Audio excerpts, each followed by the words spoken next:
Hey guys, how's it going?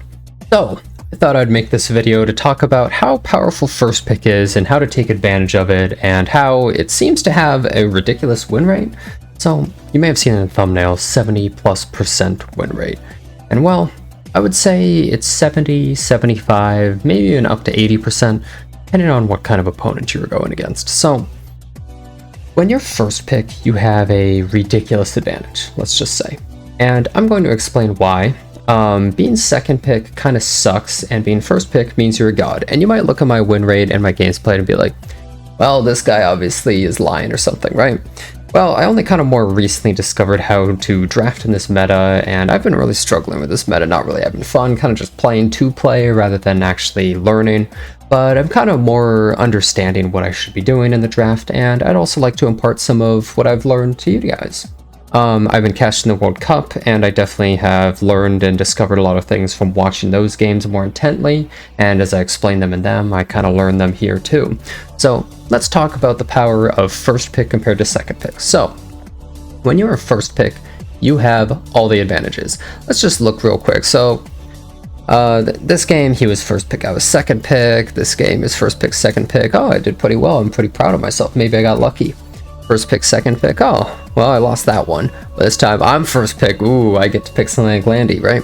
So let me explain why first pick is so powerful compared to second pick. So when you're first pick, you get to dictate the entire match. And let me explain why.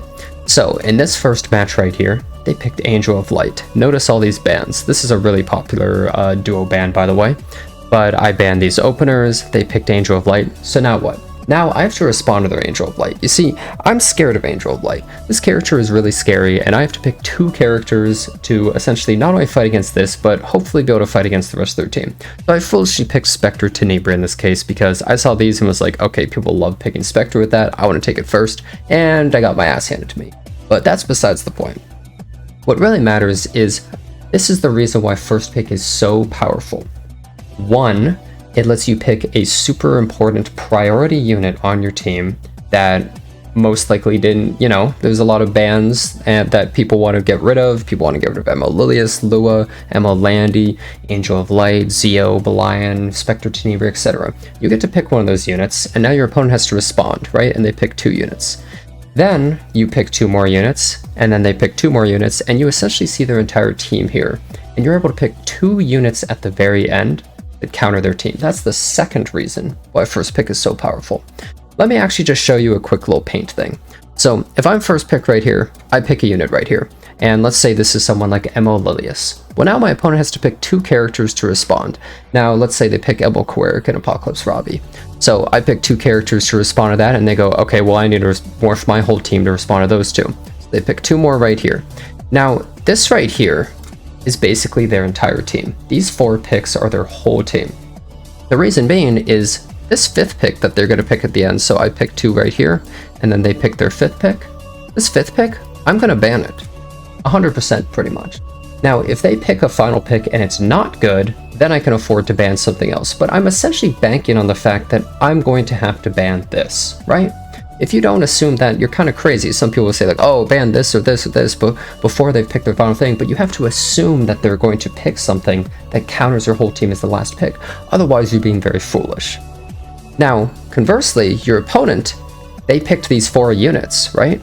And now you picked these two units at the very end. But your opponent can only ban one of them. So let's say they ban this one because it counters their team. Well, this one also can probably counter their team, because you see their entire team right here out in the open. You have three picks, and you get to just pick two characters that counter whatever they just took. So your opponent can only ban one of them. So you have the advantage not only in getting an important priority unit as first pick, but you also have two picks, pick of the litter, of whatever counters their team. And so what's become really popular recently, you only see one of them right here, what's become really popular is Straze and Emma Laika. And the reason for that is essentially you automatically lose a fourth of your team. It's incredibly powerful right now. And that obviously only works when you have the first turn.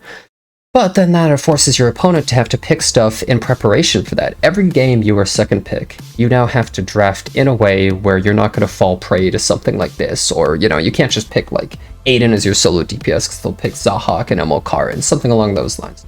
you need to pick something that either counters Laika Straze in some fashion, so maybe a faster unit such as Peyra, maybe pick someone like Apocalypse Ravi who could kill and revive somebody even though you lose 4th your team, you could bring them back.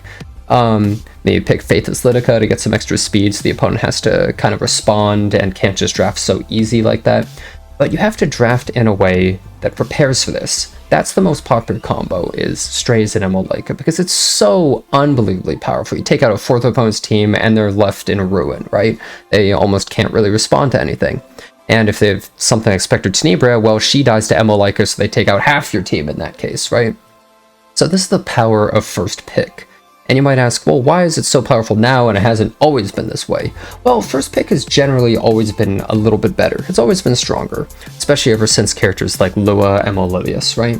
But it's become stronger with a few reasons. One is because now there's more characters you want to ban. People have found also really overpowered teams to run. There's this team running around with like, I believe it's Spectre Tenebria, Zio, Peyra, Rawana, something like that.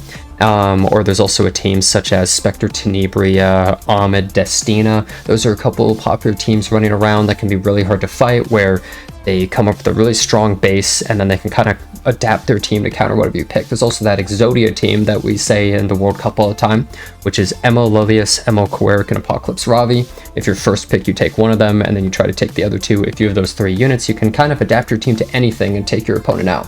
So not only are more strategies kind of coming out for first pick, but it's also just the power of these units. So you have characters like Emma Landy and Emma Laika that only make this issue much larger because they're so powerful and your opponent's whole team kind of has to respond to them.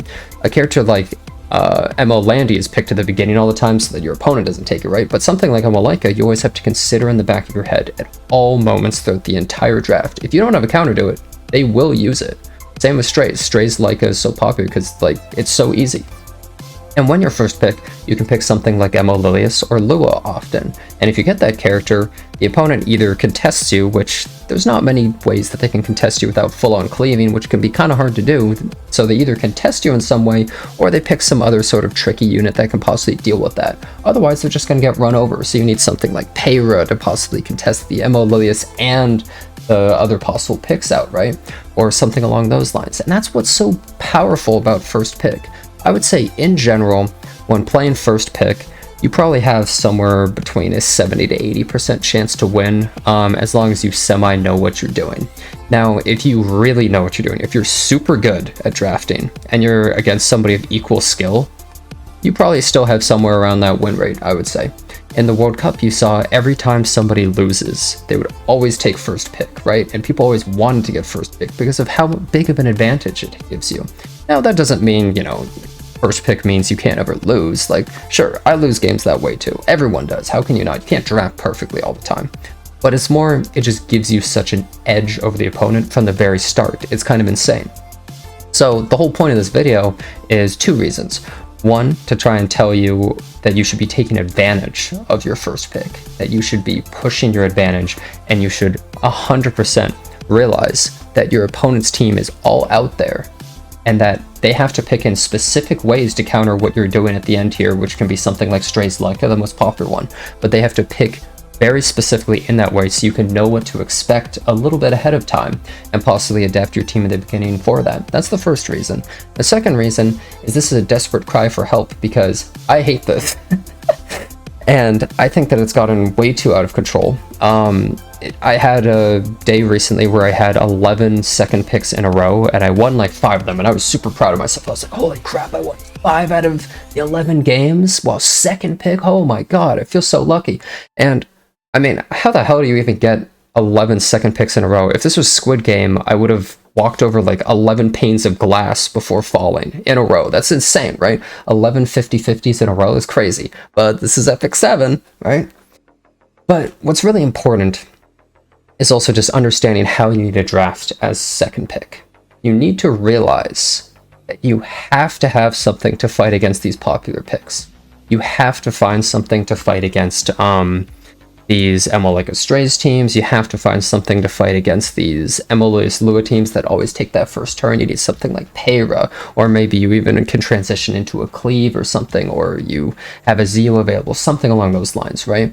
And you also need to recognize what your opponent's pre-banning here in the case of like exactly how they're going to morph their team, because there's certain popular almost like flowchart team drafts that people are doing a lot of. Sort of like I mentioned, like Spectre Tenebrae into Zeo, or Spectre Tenebrae into Ahmed and Destina. Very popular drafts. So you need to pay attention to your opponent's bans to kind of realize what they're going for in their team and whether they're going fast, right? Because if the opponent's going fast, you have to know they want to Straze Laika, and you have to pick stuff that's going to counter that. So, you know, something like Airwall and Holy Sacrifice is popular against Strays.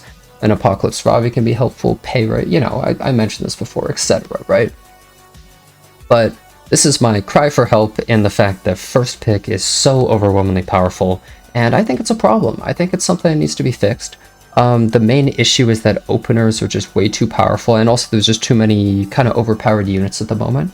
And I know, you know, they need to, like, make a counter to Emma Landy, more counters at least, more reliable counters that you can draft all the time, because most of the counters to her are not characters you want to pick all the time, they're characters you only pick when you're fighting her, right?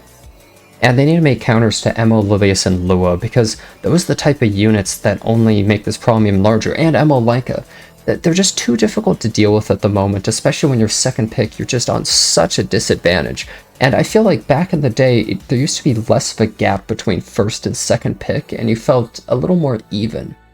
But right now, it feels as though when your first pick, the overwhelming advantage just makes the opponent feel so helpless, and I really hope that they can make a fix to this at some point. Anyways, I just wanted to talk about this. If you enjoyed the video, don't forget to leave a like or subscribe to the channel, and I hope to see you next time.